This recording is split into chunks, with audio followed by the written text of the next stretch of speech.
Okay. All right. Okay, so we're talking about where we're headed with our next week coming up, which is kind of, we'll spill into it a little bit at the end of the lecture today. And then, everybody okay? Are we doing good health-wise? We're all okay, healthy? Anybody ill right now? Anybody sick? Oh, okay, just small kind. I'm glad. Okay, that's better than where we were last semester. So good. So yeah, we found out in the film that the counts for the whales were not good. The scientists realized they were off. And what did the indigenous people say about the counts for the whales? Because they had something to say about it too, right? Like, what were they missing? Do you remember where they were missing? I think the readings were picking up the baby whales. Baby whales was one they were missing and losing some of them, right? We're not counting on some of the other leads of ice. We're sticking to the closer ones and not going further out or in certain areas that we don't expect them. So we're missing the indigenous knowledge, perhaps, okay? Which is why we say, hey, what about including it, right? So that's what happens with this article here called Old Science, New Science, Incorporating Traditional Ecological Knowledge into Contemporary Management, right? 2002 when it was published, right? Our journal is Conservation in Practice. This is a really interesting journal. I don't know if you've seen it before, but if you're into environmentalism, it's very fascinating because they're incorporating the indigenous knowledge here, right? And it's reporting on what happened once they brought in the indigenous people into counting those whale counts. Okay, so they've given you an update here on the NOVA outdated kind of film that we watched. I'm sorry, I wish it was more updated, but maybe we can kind of trail into where we are today by reading these kinds of materials. Okay? Any questions about what we're reading for Thursday and next Tuesday? No. Okay. Great. So really kind of articles, academic journal, 1968, this was actually an address, the American Advancement for Science. So this was an address that he made, a speech that he gave. So think about that as you're reading what he wrote, okay? So very interesting. Okay, now let's get back to where we were last talking. How far did we get into this conversation? How far down did we get? Not very. Did we get to the apology resolution? Oops. Okay, we left off at oops. Okay. Okay, so I just want to kind of put this aside for a moment. Here, let's do this. Now I know where we're starting. You can look at the ocean and calm and all that. Okay. So I've been working a lot, right? I've been working very, very hard since Sunday. I got to work very early in the morning. It was about 4 or 5 in the morning. I'm usually a pretty early waker. I wake up at 4, feed the animals, all that kind of stuff. And I ended up meeting with some people that I'm working with from the Johnston program. So yay, Johnston School, you're putting out some good things going on. I'm willing to work with students in whatever program you're in, right? If you're interested in this kind of stuff. So we had a work meeting, and then I ended up having to work all night long on developing methods, not developing, but writing up methods for community-based participatory methods, okay? So one of the things that we talk about in this class is postmodernism, right? What does postmodernism have to say about anthropology? What are the dangers of anthropology that it references? Do you remember? It's good for us to kind of remember these conversations as we go along, yeah? Okay, so one of the things that postmodernists have said is that, you know, gosh darn it, anthropology can just be a tool used by anthropologists to dominate others, right? That's one thing it says. In fact, we can bring in interpretive anthropology and the concern for, oh, I've lost my glasses. I don't know what happened. Now I've got like these $2 glasses. Sorry, they're looking awful, right? So it's possible that all of our work in anthropology is just an interpretation that we're seeing through the cultural lenses like glasses, right? Coloring everything we see, right? And so part of our concern about applied anthropology is this idea that, wow, it could be that everything that we're making opinions on or developing in our work, and you know now we can have bias in any direction that we want to put it in, and it can even seep in there unintended, right? So if we're going to do some work that's applied and really involves some impact, be it to help encourage a bilingual program, to promote the sustainability of indigenous languages, right, by example, that's applied work. And we used what we saw and what we thought in our interpretations to get to try and figure out how we got there and how to help people out in that regard, right? So applied work can be dangerous because it can be based on things that, frankly, oops, might be wrong, right? Forgot to take off our cultural lenses that day and misinterpreted what we saw and made a big mistake, right? Right? We read about Napoleon Chagnon. We read about all these different anthropologists that have done stuff like that, got kicked out of countries and the like, right? All right, so in working in this kind of stuff with applied work, be it in land rights, be it in assisting other communities in their self-determination or what they want to achieve for themselves, right? Especially communities that are third world, second world, or marginalized, we might say, right? Involves a different kind of methods, okay? A lot of times we've talked about development, right? We talked about development. What did we say about development? Do you remember? Relating to first world, second world, third world. What did we say about that? That like the first world nations kind of like help out the second and the third world. Yes, we said the first world nations help out the second and the third. We also made reference to the World Bank, didn't we? We made this really kind of radical statement of, hey, would anybody in California loan you some money for like 70% of your income? And we all said, no, that's ridiculous, right? And it led us to think about the World Bank in a certain way. What did it lead us to think about? What did we surmise in that idea about World Bank providing, for example, 65% of, or up to 70% of all of Nicaragua's country spending, for example? What did we think about that? Any thoughts? It becomes a form of coercion. Coercion. Okay, so a form of coercion. So certainly a lot of what we've experienced in this thing that we call development, or in this thing that we call community assistance, or even as in this thing that we call applied anthropological work, right? We use a lot of methods that can be questionable, okay? And that means we can be coercive. We can come down and have this assumption that, hey, gosh darn it, people are poor because they're just too stupid to know what else to do. What do you think about that? Oh, I can't believe she just said that. No, this is our assumption. Okay, try this on. We do this. This is our assumption when we have this level of coercion, either as the World Bank telling you what projects will support, or the US government telling you what projects will support with USAID, or the European Union, or the IMF, or any other kind of entity for that matter.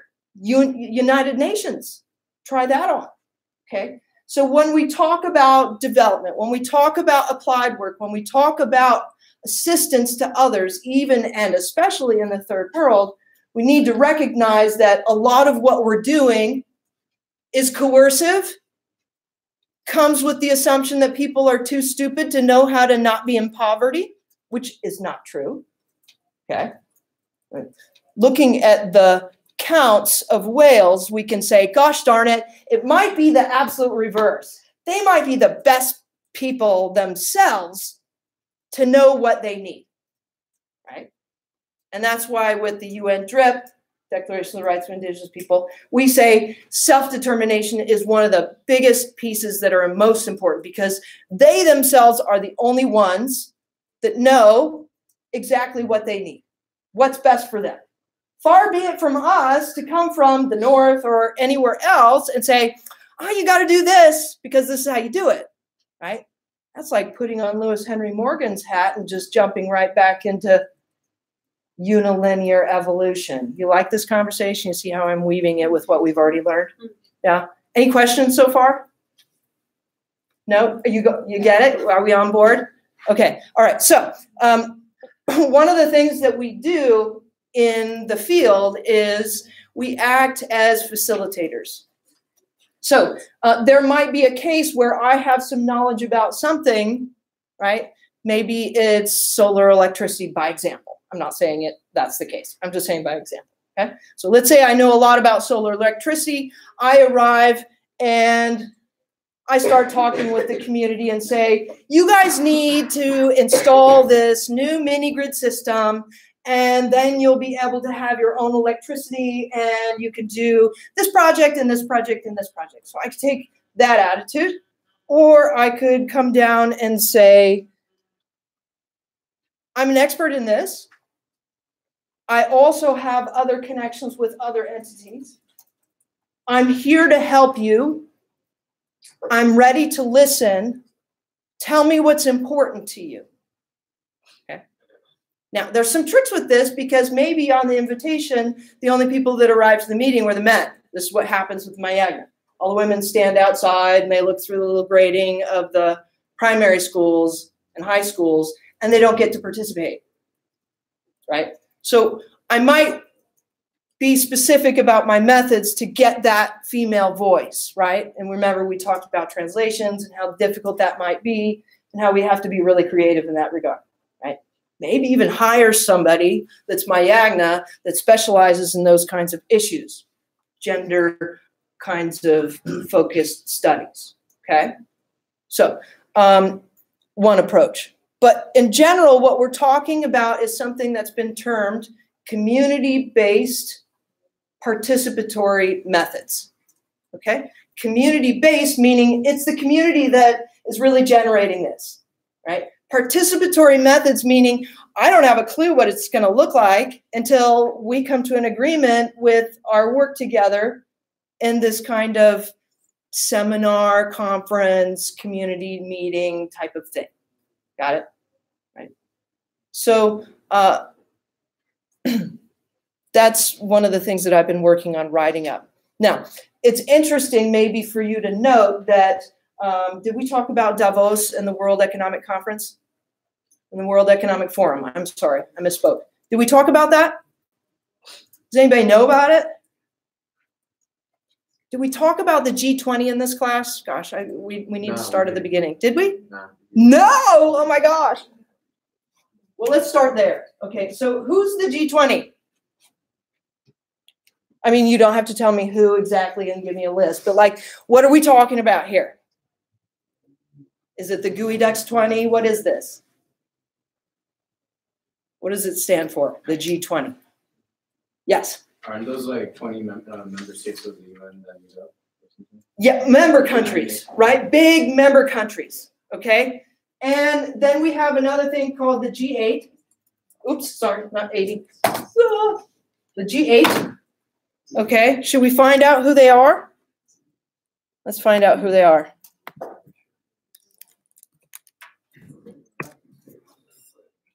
Group of 8 is United States, Japan, Russia, Canada, United Kingdom, Italy, Germany, France. Anything to say about this group?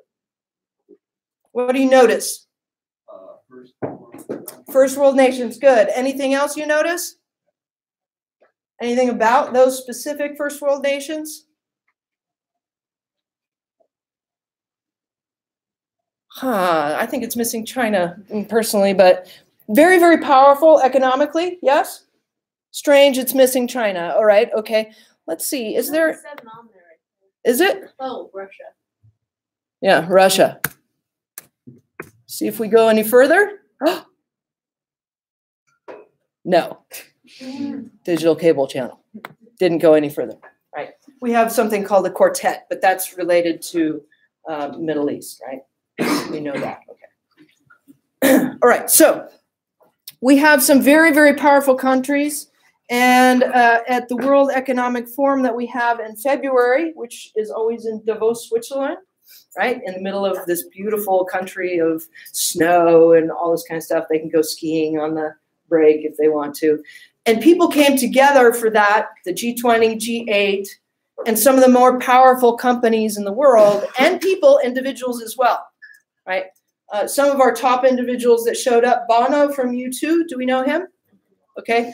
Let's see, DiCaprio showed up. I can't remember who else was there, but some famous people were there. And among their discussions, they focused on something called impact investing. Did we talk about this? Yes. Yes. What, can you summarize what it is, or do we need to say some more? You give money to a group that's trying something to change things for the better. Have an impact, right? And it's an investment thing because the people that give the money for this get a return. That means like it's a business and makes some good money, like it's profitable, like it's really profitable, like whoa. And at the same time, it's profitable to help people out. It's mind-blowing, okay? So this is what they raised at the World Economic Forum. They said, this is now a model, and it's going on everywhere, and it's starting to explode. Right? Remember when I went to New York? Remember when I was there, I met with UNICEF? Remember I met with some other investment groups as well? It's about impact investing. Oh my gosh, it's going crazy. And they're asking me, and well, I don't know about who else, but they're asking me to come up with methods for it and how we need to do it best in working with communities. So I'm getting the chance, opportunity, and honor to be able to write up the methods for this on how to do community-based methods. Okay, so I'm going to share them with you, and we can talk about it, read it, and go over it. But likely, let's do that next week. Okay, so we'll take a look at that. That's one of the things that I've been working on. Also, yes. I have a kind of random question. Yes. But what's the professional opinion based on people who are, famous people like Leonardo DiCaprio and whatnot, who are, not necessarily in the field, but come and express interest, and then are, invited to these meetings and whatnot, and asked to speak on certain, topics? Is it usually portrayed as a good thing? Is it bringing more positive impact, or is it kind of almost counter? I think it's positive unless they say something that's misspoken, and their presence there is a little bit not educated to the capacity that could be. So if there's that experience, I'm not saying that it happens or has happened, but I'm just saying if it happens like that, then you've got a problem for your cause that they're standing there for. But thus far, I haven't noticed in that scenario. Thus far, it's been pretty positively supportive. And this also includes big funders like the Green Climate Fund. Do we know about this? Let's see how big it is right now. Anybody know about the Green Climate Fund?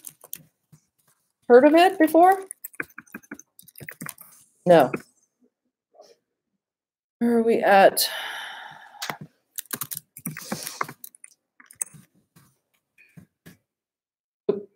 Amaranga. There's my dyslexia. Did you see that? GD. Okay. And it's still, we still have a problem. Ugh, tease. Making fun of myself.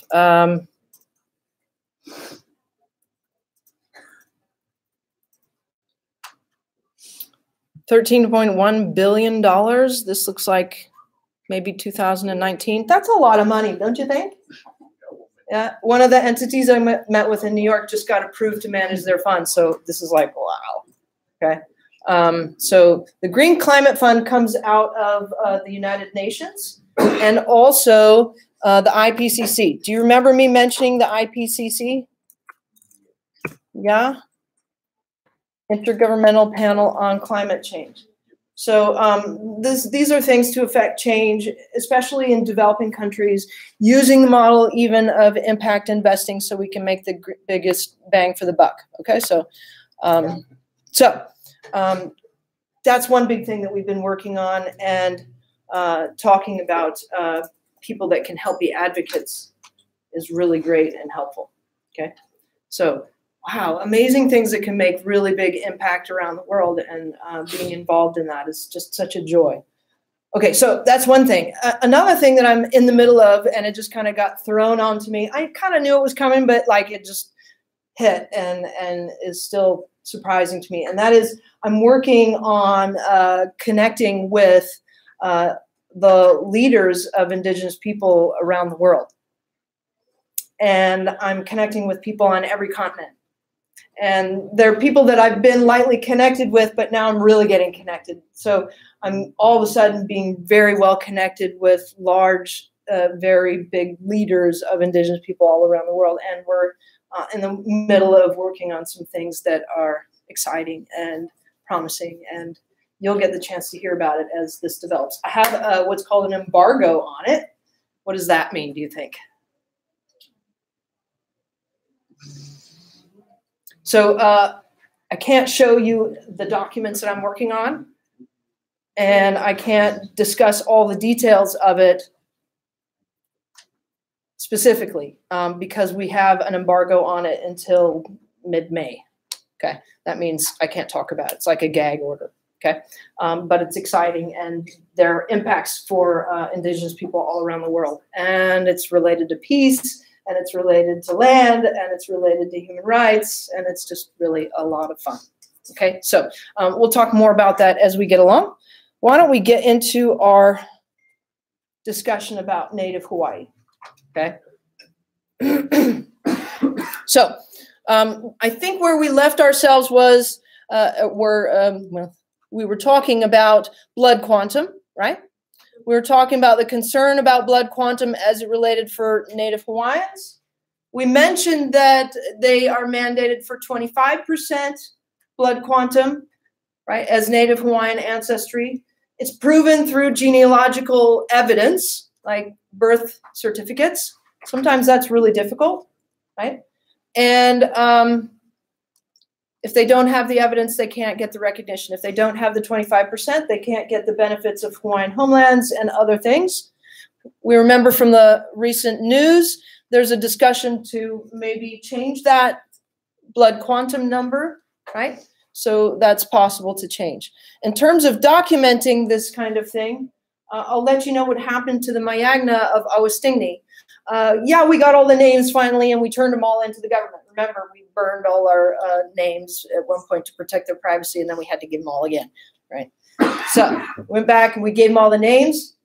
And then they said, all right, well, this is nice and all, but we need their license numbers. Like, license numbers? Why is that? Okay, well, this is part of verifying their names, or if you have a passport, or if you have a birth certificate, right? About 70% of them didn't have birth certificates, licenses, or anything about their identity, like nothing. So we had to have the government show up on site, issue birth certificates for all of the people, and all the paperwork that was able for them to then go and get their identifications as Nicaraguan citizens. Amazing stuff, right? So when it comes to having all of the names and populations, it can be a bit of a job to get everybody recognized with all the official paperwork, right? And what if you don't have it? Oh, well, can't get anything with it, right? How about that? I mean, yeah, we talked about blood quantum, but like that's another level in terms of proving your blood quantum. Yes. So like, what if someone like doesn't have like birth certificate or like anything, and like you like need that to like do your research, but they don't want to, or like they don't like want to get it. Oh, you mean if you're working with somebody that you're researching and it's about blood, and they don't want to present how much quantum they are? Is that what the question is? Yeah. So like, if someone, like you said in Nicaragua, they didn't have like birth certificates or like and they weren't willing. Yeah. Yeah. For me, I understand it, and it's not an issue for me. For them, I have to explain to them that if they don't do that, that their name won't be on the title of their territory, and that means under Nicaraguan law that they might have issues with passing it down to their kids. I could then advise that for a long shot, they might consider filing an injunction with the Inter-American Human Rights Court about the lack of recognition of, what do you think? What do you think? What would I complain to them about? What would be my complaint? Nicaragua's not what? What would you say? What would be the complaint against Nicaragua about how they're violating the rights of the indigenous people?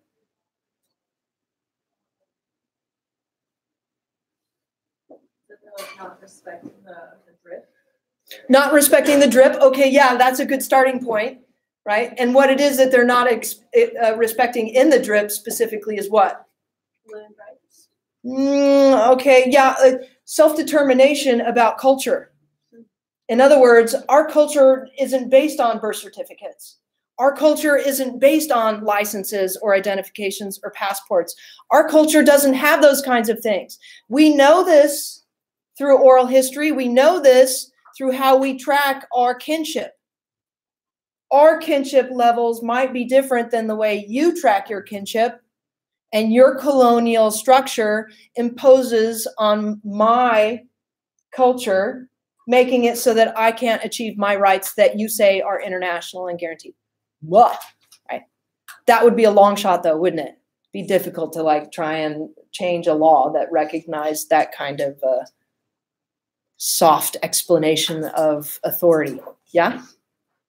Okay, but that would be like how I would counsel that person as an anthropologist, right? If I was working for the Nicaraguan government, what would my response be? As an anthropologist in this scenario, trying to get everybody signed up. I know if I don't get them signed up, there's going to be a problem potentially. So what do I say as an anthropologist working for the federal government of Nicaragua?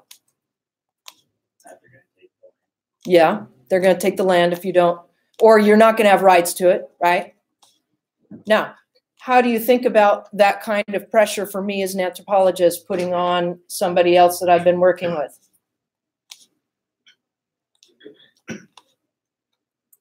This is the same question, kind of, little different, as the military. Think about it. Because I've got a secondary goal here. It's not about protecting the culture and the people and exactly everything that they are. It's more about, no, I'm working for the government. I got to get them signed up. Otherwise, I'm going to have some problems to deal with down the road. And right, the more silly little problems to deal with, more of a headache. You see what I mean? So that's a good example. Great question. Good example about why we have ethical issues when it comes to working for government specifically or working for military. Right. Okay. All right. So good question. Great questions. Excellent. Guys are really thinking. So we talked about blood. We talked about this problem that Hawaii is on the list of non-self-governing territories, meaning that they're sovereign. They're sovereign in international law. They're sovereign in all the processes. And we've got a problem because we've got all the evidence that demonstrates that, right? So we've got them on this list of non-self-governing territories, which is a weird name in and of itself. Right? Non-self-governing. Are they really non-self-governing? Technically not really. They have structures. Might not be able to understand it very well as a Westerner or as an outsider, right? Or an Easterner. I don't know. I don't want to like prejudice the Westerners in that regard, right? So we had an apology resolution. Have we looked at it yet? Okay, the other class did. All right, let's look. Public law. Okay, so this is considered a presidential decree, and it was issued in 1993 by President Clinton. Okay, and if you go through it, right, whereas, that's kind of common lingo in the law field. We talk about Queen Liliuokalani. We talk about how she was, let's see. Let me go through this more closely here with you.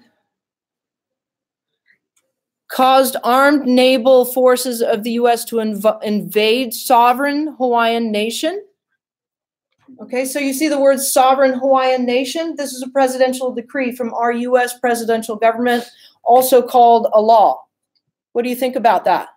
What they just said there. Sovereign Hawaiian nation.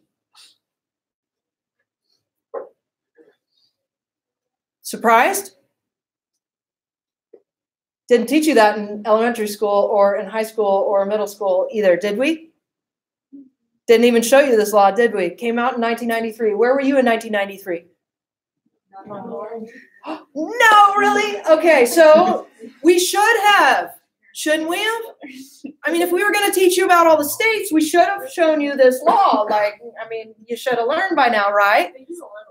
Do a little bit? Okay. So this is one big statement that you should know about. Let's keep going. Okay. The conspirators, without the consent of the Native Hawaiian people or lawful government, violated the treaties between two nations and international law. Okay, so this is also part of U.S. law. When informed of the risk of bloodshed with resistance, Queen Liliuokalani issued the following statement, yielding her authority. And this is part and parcel to what we call the development of the Bayonet Constitution. Remember the bayonet? Okay. All right. Should we read it? I, Liliuokalani, by the grace of God and under the Constitution of the Hawaiian Kingdom, Queen, do hereby solemnly protest against any and all acts done against myself and the constitutional government of the Hawaiian Kingdom by certain persons claiming to have established a provisional government of and for this kingdom. Okay, I'm not going to read the rest, which I claim as the constitutional sovereign of the... Okay, all right, so we got that. Then something happened here with Queen Liliuokalani because she issued that statement and it didn't just fall on deaf ears, right? It fell on the president's ears, and the president reacted. And this is what the president said then at that time, right? President Grover Cleveland reported fully and accurately on the illegal acts of the conspirators, describing such acts as an act of war.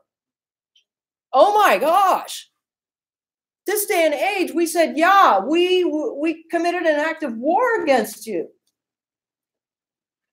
Okay, an act of war committed with the participation of a public representative of the United States and without authority of Congress, right? Or president. Obviously, we have this issue, right?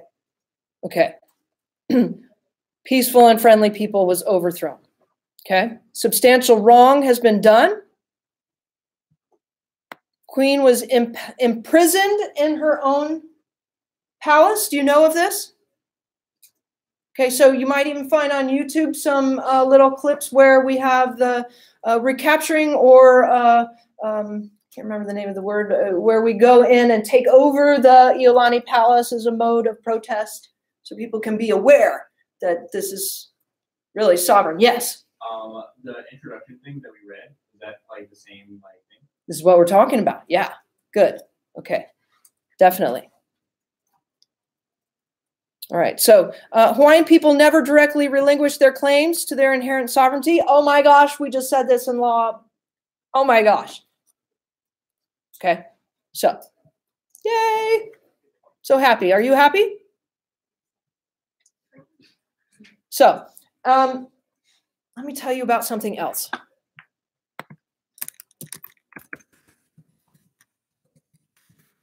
Can we talk about the super fairy?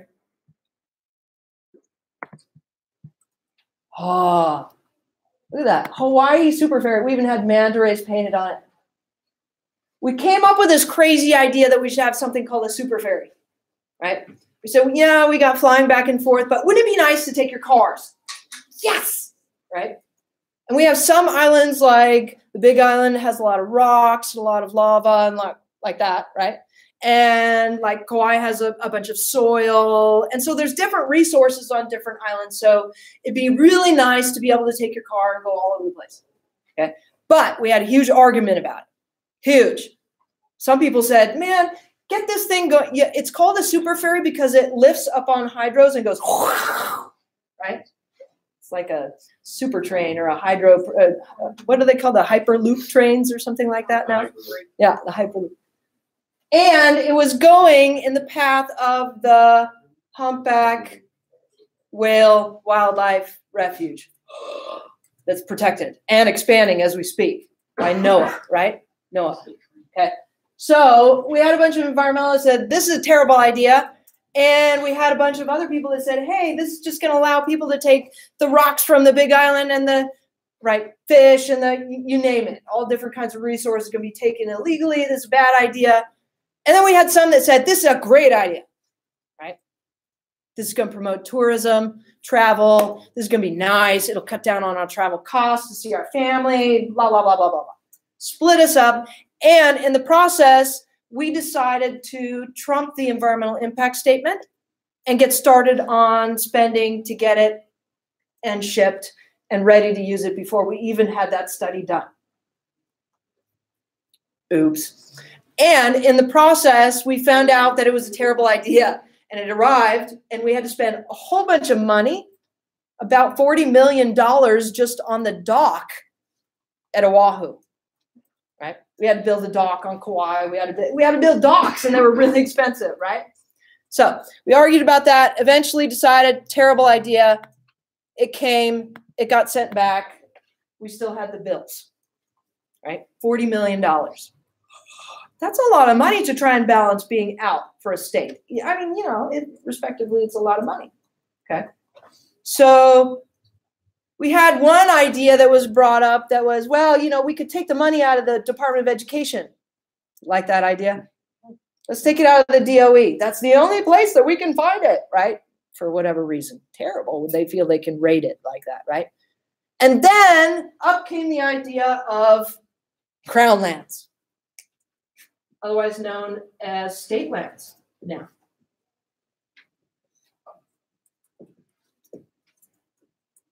I really help me with my spelling. It's atrocious. I'm very happy about spell check. Okay, so crown lands. Let's sell the crown lands. Balance the budget. Make up for that $40 million. Keep our kids in school, right? And what do we have to say about the crown lands? What do you think we said about the crown lands? Do you remember what the crown lands were? Do you remember our conversation about the crown lands? How did they become from something to the crown lands? What was it before? Whose lands were they before? Real specific. One individual. Who was it? The Ali'i, specifically Kamehameha, right? Because the Ali'i had the chance to buy their lands, right? But Kamehameha's lands and the ruling of the crown, so to speak, became crown lands. And then when statehood was established, crown lands were renamed state lands. So essentially, the native Hawaiian royalty lands became state lands. So when we talked about balancing that budget for that $40 million, and we said, let's just use the crown lands, what we were talking about was selling off what really is native Hawaiian traditional ancestral lands of the crown, right? For the purposes of balancing the state budget. Okay? And a lot of people said, no, that's wrong. Those are Hawaiian, native Hawaiian lands. Those should be having the taxes go to native Hawaiians. Those should be for the benefit of the native Hawaiians, right? I mean, look at international law, okay? So we had a big, huge argument. And in the argument, we filed and we said, we're going to use this.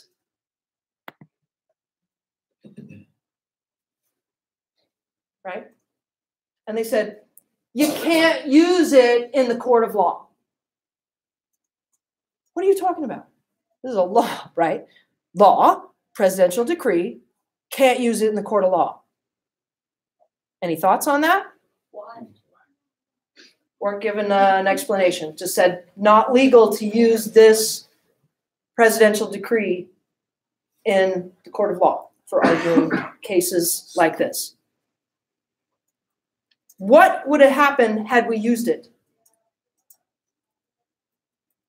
Had we had the authority to use it? Oh. What if we introduced this as evidence for not ever attaching the crown lands to any kind of spending or anything outside of the native Hawaiian kingdom. What would happen if we did that? Because that would have been the flip, right? Because that would have been what we could have used it for in the courtroom. And just once would have given us the ability to use it another time, right? That's precedence, legal precedence. Yay! Okay, so this is why we weren't able to use it. It would have just toppled everything all at once, right? But terrible that we weren't able to use it. It's a law. It's a presidential decree. This is absurd, right? Colonialism at its best, presently, right? You could even call it imperialism because we have military bases all around the land. Got that?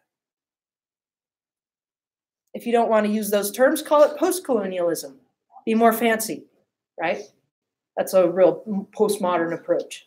Not to be fancy, but to use those kinds of terms when relating to this. Okay? All right. So we call this just oops. That's why I said oops, because that's basically all we did. As a federal government, we issued a law, decree, and said basically, oops. I mean, yeah, it's called the apology, right? It's called the apology resolution. I'm sorry. But did we really say I'm sorry? No, all we said was, oops, right? If it was I'm sorry, we would have paid restitution or done something to deal with this, but we're not. Okay, and then we came up with something called the Akaka Bill. Check our links here. Okay, we're just into the OHA. OHA is the Office of Hawaiian Affairs. This is actually a state entity. Okay, this is the representative organization for Native Hawaiians as recognized by the United States government. It's a state entity. Different very much so than your tribal council for the Morongo Band of Mission Indians or the like, yes? State entity. Okay, so they don't have a formal entity that's recognized by the U.S. government. And we should be able to find, let's see, Native Hawaiian Reorganization Act. See if we get that.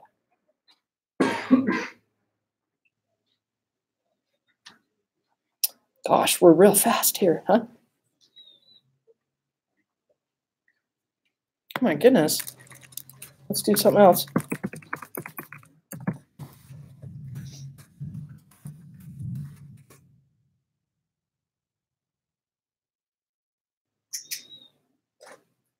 It's got house.gov on it. We might get an update. Oh. Okay, that's not cool. All right, I'll work on finding a link. Okay, but basically, the Akaka Bill was something that was introduced by our Senator of Hawaii, Daniel Akaka. Famous gentleman. Okay, and he introduced this bill that was later returned, okay, and it might be returned again because we start talking about it and then criticizing it in the public, and then we change the name, okay.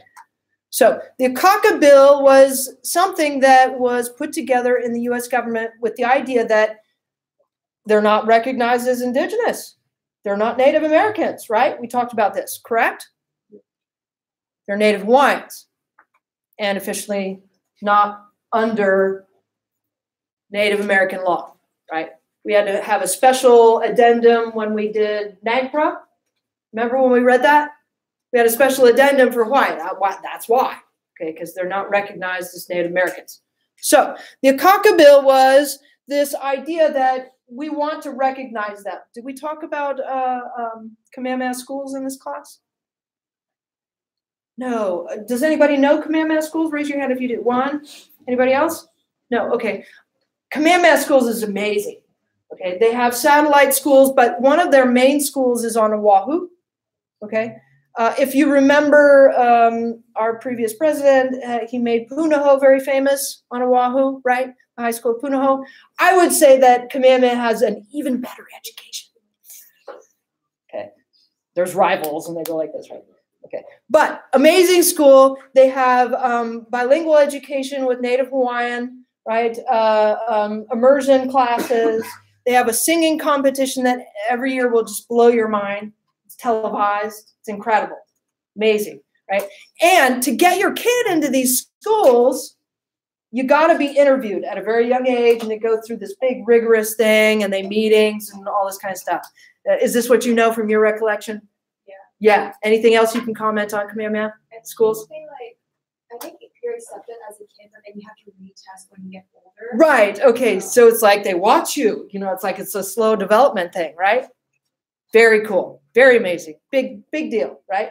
And when you walk away from graduating, you have all these connections with Native Hawaiians. You speak your language. You're proud of your heritage. You know other leaders to talk to. I mean, it's incredible what we can do with that education, okay?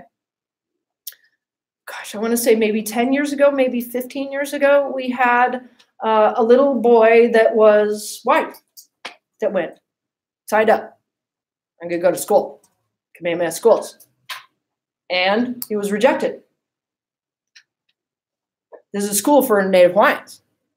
This is a school that was endowed, where you put a chunk of money and it keeps it running, right? Endowed by Bernice Pahi Bishop, who was Native Hawaiian. So she specifically dedicated this school for Native Hawaiians. And now we have a kid that's not Native Hawaiian, applying for classes, wants to go, got rejected, and he files a lawsuit. Not the kid, but his parents, right? Lawyers file a lawsuit. What was the claim? Racism. Racism. Why? Because we don't have institutions in this country that discriminate by ethnicity, do we? Do we? Yes? Would this be like a case of affirmative action or something? Not even. I mean, like, I couldn't set up a school and say, this school is only for people from Vanuatu. Sorry.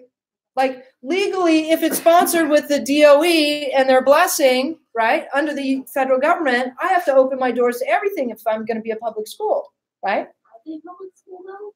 They're running on Oh, you're private as well, right, under the DOE. They cannot say no white kids, right? Okay, so, or no non-Hawaiians they can't say, right? Technically. That's weird. Now, we have other cases where, by example, the Morongo, they have their own education school. They have bilingual education just for them. Yay! I'm excited about that. It protects their language, just like Kamehameha Schools does, right? But it's racist. Why is it racist? Because they're not recognized as Native Americans.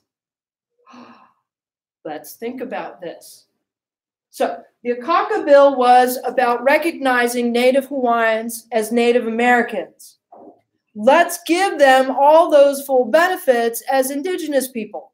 Let's recognize them under international law and national law for who they are, right? Yes? Then they wouldn't be sovereign anymore. Well, they would, but... Wow, she's fast. She's really fast. You're really fast. Okay, so this bill split the Native Hawaiian community in shreds.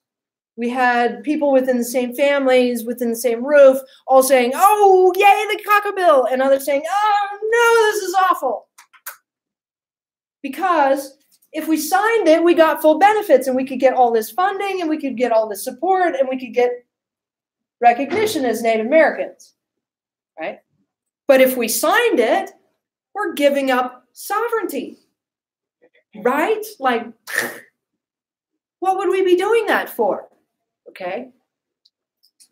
But we have protection for our children and having special things that are important and all that kind of stuff, right? So that's important, right? But we'll never be able to claim sovereignty ever again. It'll erase our history. It'll erase all the wrongs that were done, right? You see this kind of going back and forth like this, okay? So in the process, we haven't resolved it. In the process, gosh darn it, we still have not recognized Native Hawaiians as Indigenous. And that's just absurd, right? Do you have any Native Hawaiian ancestry? No. No. Okay. I have to ask. Yeah. Where were you born? I was born on my parents are Hmong. So you're Hawaiian. I was born in Seattle. I'm a Washingtonian, right?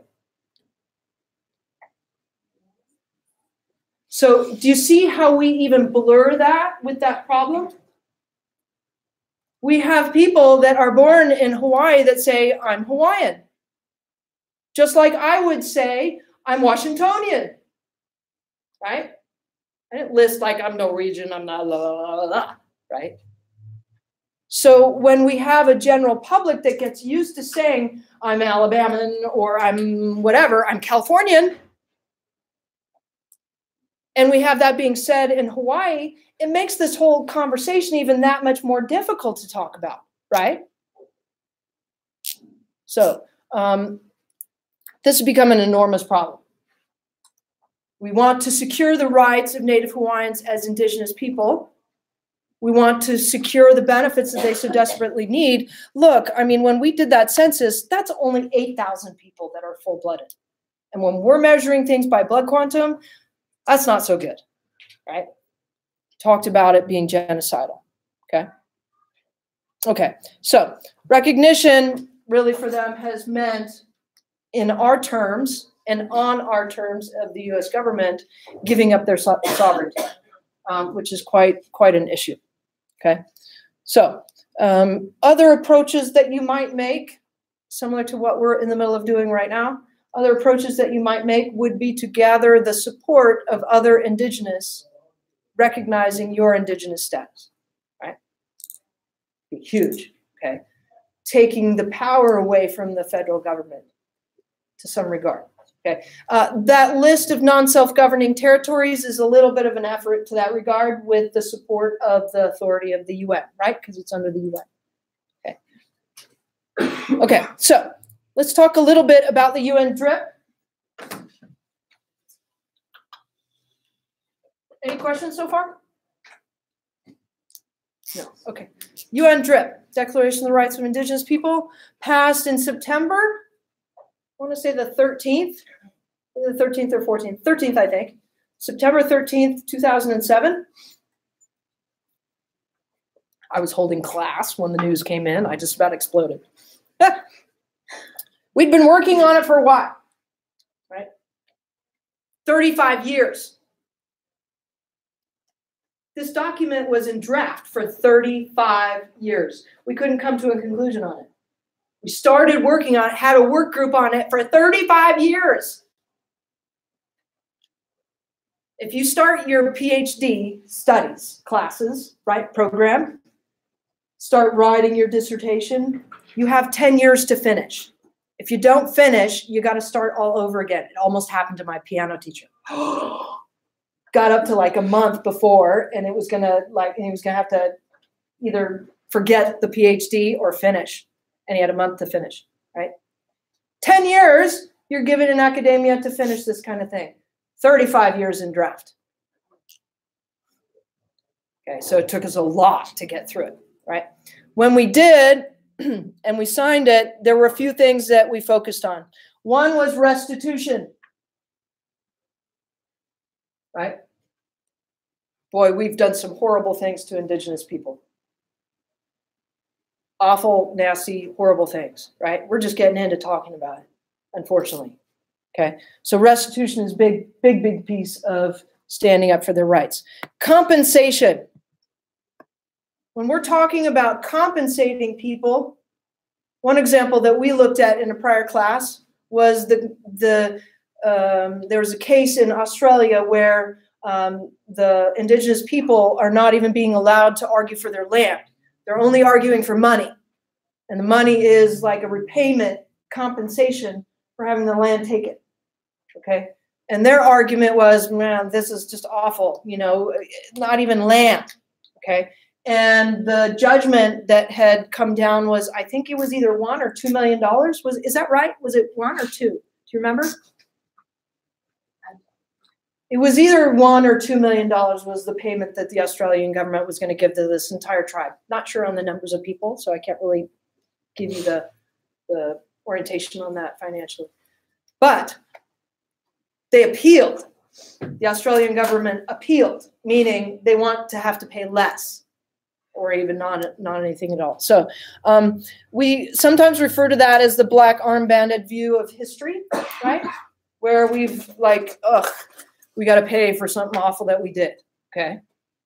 I think, I don't know if I mentioned it in this class. I mentioned it, maybe it's the other class, that Germany every year pays the Israeli government $350 million, right? That's from the Holocaust, okay? So this is an example of compensation for wrongdoings, okay?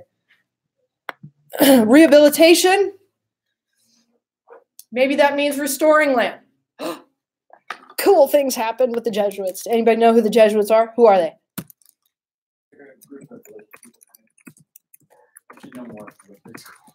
The Jesuits. That was my undergrad. Yeah, the Jesuits. How about them Jesuits? I mean, they try and go out and do more service work. They just did this last week. Yeah. A lot of liberation theology, a lot of service work, stuff like that. Yeah. Wow. How about that?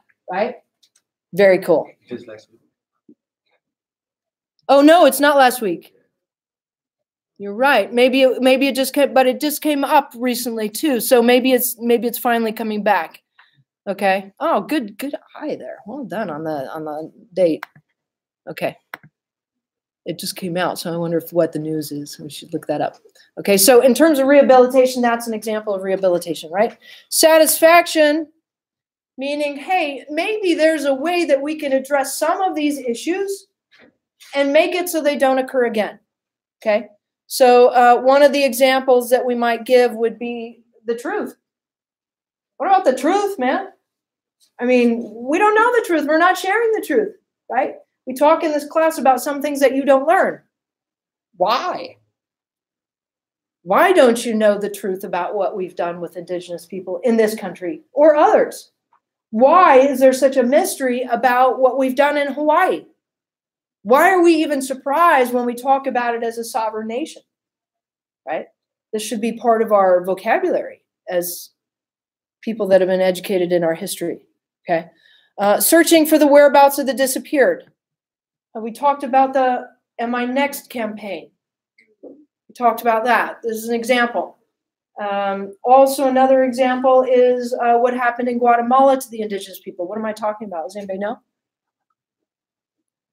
Anybody know what the Guatemalan indigenous people went through? Anybody ever heard of Rigoberta Menchú? No. Oh my gosh. Rigoberta Menchú. She has a book called Yo, Rigoberta Menchú, or I, Rigoberta Menchú. Incredible woman, wrote about what it was like for the indigenous people to experience civil war. And in that civil war, the majority of people in her community were horribly killed, slaughtered, right? Terrible, terrible. A lot of them have trauma, right? A lot of people are dead and gone and missing. A lot of mass graves have been found. Terrible, terrible, terrible things, okay? So searching about the whereabouts of the disappeared is huge in Guatemala, right?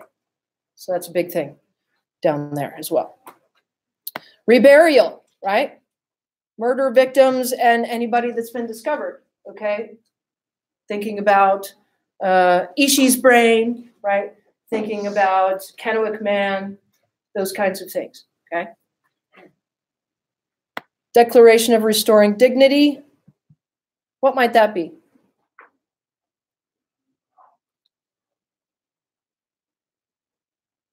At least having indigenous people at the table of all decisions that are affecting them, right? A seat at the table, or maybe being in charge, right?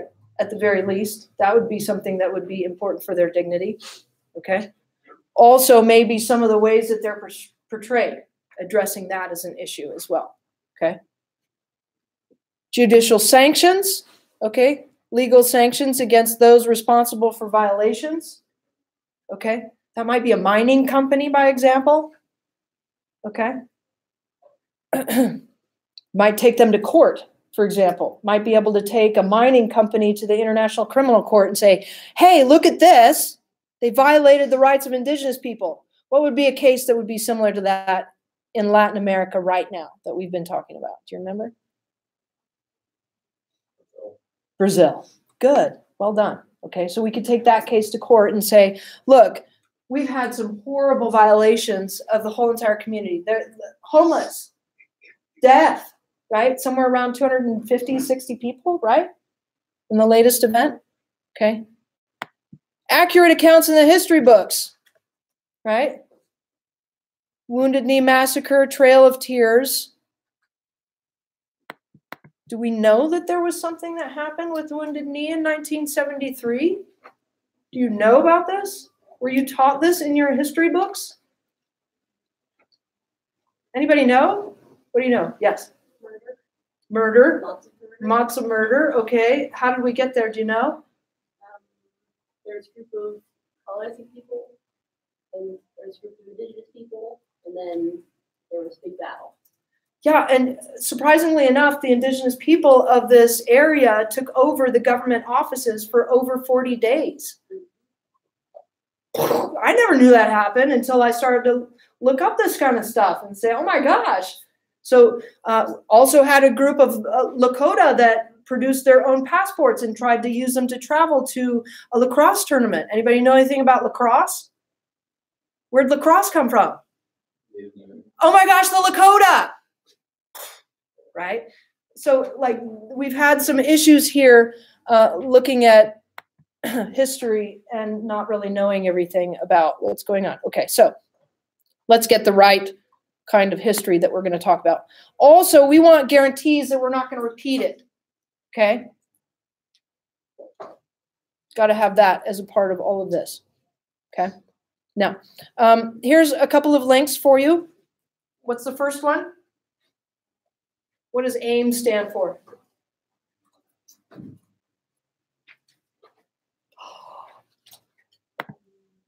American Indian Movement. Okay, AIM was behind that 1973 takeover, also very radical and still very much active all over. Okay, you can check that out. Lakota People's Law Project. Did I talk with you about the treaties and the Lakota? No. Did I? A little bit. Did I say that the Lakota rejected their treaties with the U.S. government? Because it made them a secondary. Yeah, they said no need. Like, who are we to need treaties as sovereign nations, right? Some of that is going on with this group, and they're doing other work to that regard with land rights and the like. Indian Law Resource Center is another really powerful entity. This is headed up by a Nicaraguan man by the name of Armstrong Wiggins. Great name. And they do a lot of work as well in supporting indigenous people and their rights. Okay? So, historically, we've had different kinds of approaches, though, in working with indigenous people, and especially as governments. Okay? Some of our earlier involvements with indigenous people revolve around what we called protectionism. Okay? This idea, same thing as what we've done with development, right? Can't believe that we said this suggestion that only the more powerful countries know how development ought to be, right? It's part of what we did here. We said, we need to protect the indigenous people because they're just unable to protect themselves. Can't do it. So we're going to develop institutions to protect them. Here in the U.S. government, what was our institution we developed? Still to this day, the most fraudulent government office we have in our country. Oh, crap, really? Yeah, really. Bureau of Indian Affairs, okay?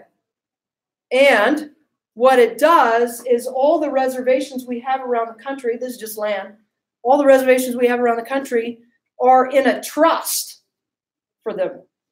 That means they don't own it outright. They don't have any legal ownership of it whatsoever. The U.S. government federally owns it and has put it in a trust for the indigenous people, but still outright owned by the U.S. government. Oh my gosh, no, they don't own their own land. Surprising, isn't it? Okay, it's an ugly history that we're getting into. I'm sorry, I apologize for all these things, but there's lights at the end of the tunnel. Okay, so we're getting there. Okay, so this is how we treated the indigenous people back in that time frame. It was our assumption that they couldn't protect themselves. Got a little bit of time left. And then later we thought, we really want to help these indigenous people. If they can't help themselves, we want to make sure they're strong enough in our culture to be able to survive on their own. Let's assimilate them, right?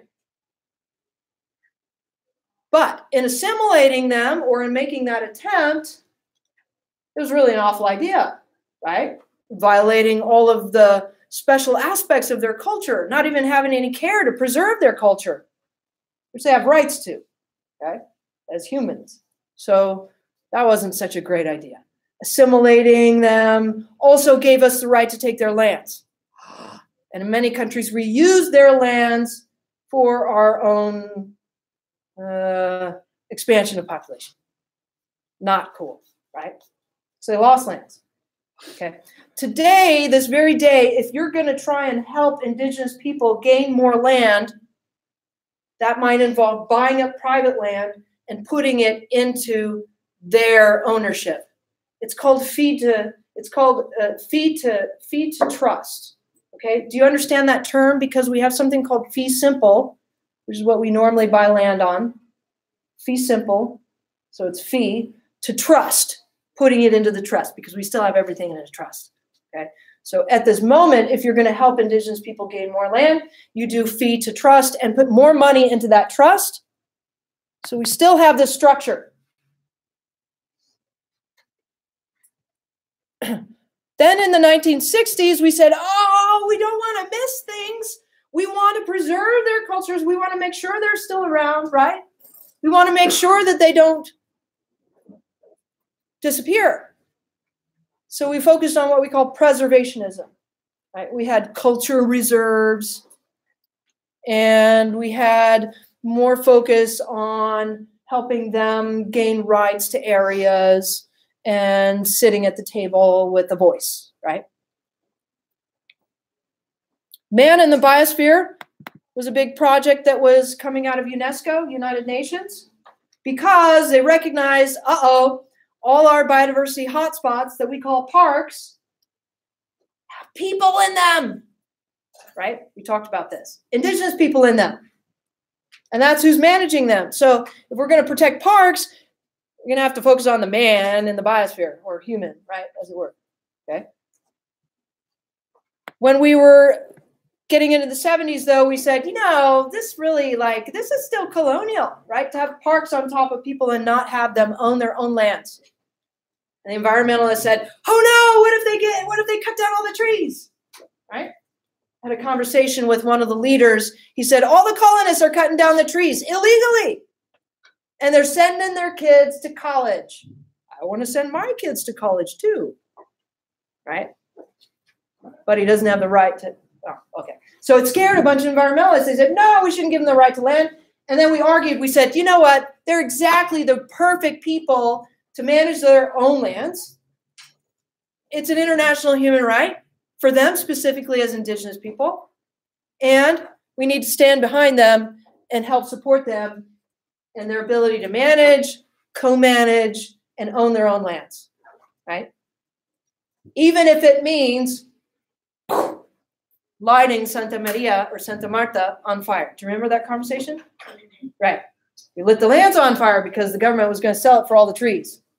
No more trees, government doesn't care, right? Okay. All right. When we come back, we'll talk about self-determination, autonomy, sovereignty, and then we'll get into the next week. Okay? Any questions? All right. Bye. Have a good day.